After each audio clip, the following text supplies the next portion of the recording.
ஹாய்ங்க. எல்லோரும் பிரேக்ஃபாஸ்ட் ஆச்சுங்களா? நான் என்னோடய டீ டைம் இது. நான் டீயும் இந்த பிஸ்கெட்டை தான் சாப்பிட போகிறேன். இதுதான் என்னோடய பிரேக்ஃபாஸ்ட்டு.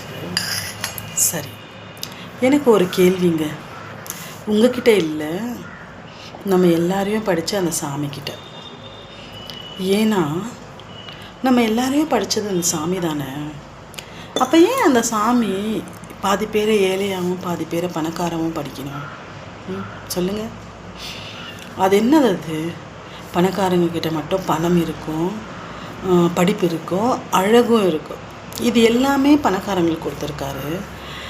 நிறைய ஏழைங்கள்கிட்ட நம்மக்கிட்ட பணம் பணமும் இருக்காது. பணம் இல்லாதனால தான் நம்ம ஏழைன்றோம். பணம் இருக்காது, படிப்பு இருக்காது, என்ன அழகாகவும் இருக்க மாட்டோம் நம்ம. சரி, கரெக்டு தானே? அது ஏன் அந்த மாதிரி படித்தார்? எல்லாரையும் சமமாக படிச்சிருக்கலாம் இல்லைங்களா? அப்படி கேட்டோம்னா என்ன பதில் வரும்னா, நம்ம என்னமோ பாவம் பண்ணவங்களோ அவங்க என்னமோ புண்ணியம் பண்ணவங்களா? அப்படி என்னங்க அவங்க நல்லது பண்ணிட்டாங்க, அப்படி என்ன நாங்கள் தப்பு பண்ணிட்டோம்? சரி, நாங்கள் அந்த மாதிரி தப்பு பண்ணும் போது கர்மா அந்த தப்பு பண்ணதுனால தான் நீங்கள் ஏழைங்களாக இருக்கிறீங்கன்னா, ஏன் நாங்கள் அந்த தப்பு பண்ணும் போது நீங்கள் தடுக்கலை எங்களை? சொல்லுங்கள். இது தப்பு, தவறான பாதை, இதில் போனாக்கா நீ இப்படி கஷ்டப்படுவ அப்படின்னு சொல்லிட்டு தடுத்துருக்கலாமேங்க எங்களை. ஏன் தடுக்கலை? அப்புறம் இன்னொன்று, நிறைய எவ்வளோ கெட்டது நடக்குது, எவ்வளோ தப்பு நடக்குது. அந்த இடத்துலலாம் சாமி ஏன் போய் நின்று அதை நடக்க விடாமல் பண்ணணும்? பண்ணலாம் இல்லைங்களா சாமியை நினச்சா? இந்த மாதிரி நிறைய கேள்விங்க இருக்குங்க எனக்கு.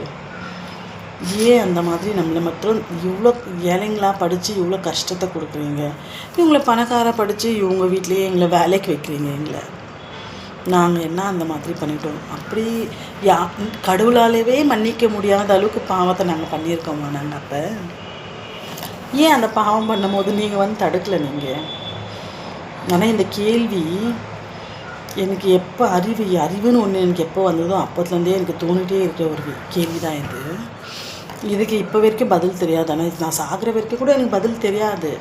நான் செத்ததுக்கப்புறம் நரகத்துக்கு போகிறேன்னா சொர்க்கத்துக்கு போகிறேன்னா அங்கே போய் நான் கண்டிப்பாக கேட்குவேங்க. நான் ஏன் இந்த மாதிரி படிச்சிங்கன்னு சொல்லிட்டு இந்த மாதிரி கேள்வி யாருக்கெல்லாம் உங்களுக்கு தோணுதுங்களா?